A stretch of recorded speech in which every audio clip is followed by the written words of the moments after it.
Hello, everyone. I thought I'd take a minute to show you a little bit about this web app called Geogebra. Okay, it's a lot like Desmos, in that you can just put some things down and it'll plot the equations, but it allows you to do some stuff in 3D. Okay, you might remember right before March break, I was playing a bit with this on the smart board. So I played with it a little bit more. I just want to quickly show you how you can use it to graph some of the things we've been doing the past little bit. And because it's in 3D, it might help you appreciate what's going on there. So I'm just going to do a little bit of graphing here based on the homework take up from the previous lesson. Okay, this was number 17. So if you watch that video, we'll start with the equation of the plane, right? We generated this equation of the plane. So for scalar equations, you can just type them right in. So if I start typing, I have 10x minus 7y. You can see it's already starting to try to put stuff in there. Plus z minus 28 is equal to 0. Okay. And now over here, the red is my x-axis, but yeah, I can just move around. Okay, and I can see that surface in a lot of different ways. Okay, the xy plane is this gray part down here. Okay. To do the equation of a line, it takes a little bit of work. It doesn't allow you to put in this vector form directly, at least not that I was able to figure out. But if you put in 2 points, you can get it to generate this equation. So for line 1, I'm going to try putting that on here. So this is my first point, 1, 2, negative 4. So I'm going to say point A equals 1, negative 2, and 4. Okay, and there's my point. And again, if I start rotating the grid, you can see that that point is on the plane. Okay. Okay, I need a second point on the line. Okay, so all I'm going to do, if I let S be 1, then I would just be adding this direction vector to this one.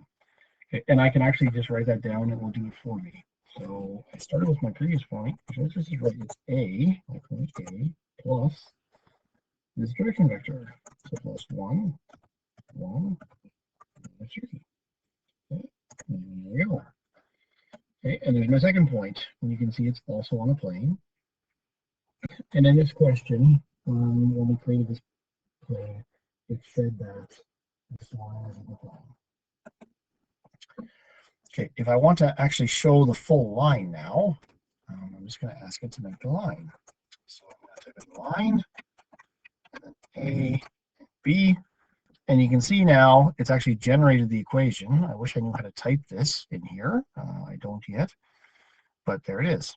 Okay, and if I kind of move this around, you can see that that line is in the plane. I look at it head on, it's right there. Okay, so that line is in the plane. Okay. The second line had a variable in it. So I haven't actually tried this yet, but let's try it out and see if it lets me do that. So let's say point C equals 4, negative 2k.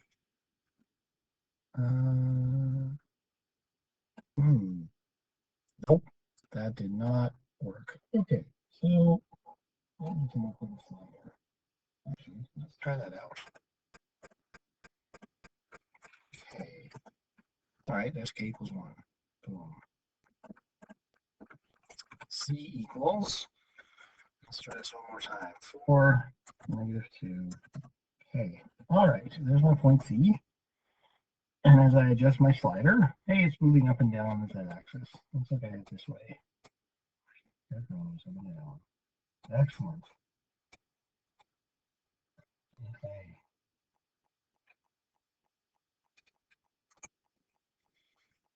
Let's put my new point on then. So my new point T is point C plus the direction vector 2, 1.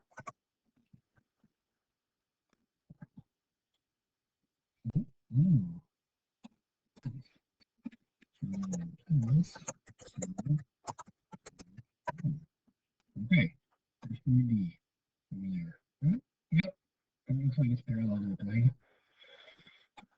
So now open my line CD. So now, hopefully, if I move my value of K, oh, there goes my line. Back and forth like that.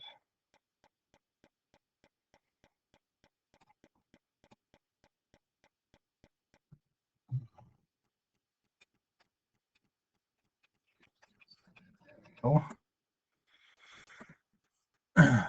Okay, so the question in the book was something like, what value of K makes this line lie in the plane? And the answer was negative 26. So let's see if it worked.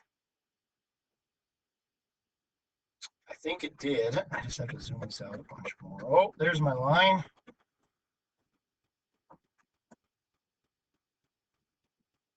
Yep, and now it is lying in the plane. There it is.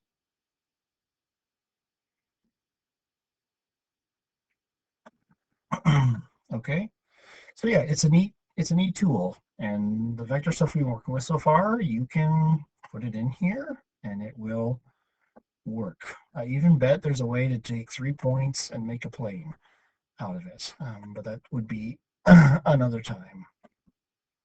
Okay, so that's just a basic intro. I guess if you're having trouble visualizing what's going on, this can be a really great tool to type it in, and you'll be able to see pictures. And I'll probably try to use this a bit in my lessons from this point forward.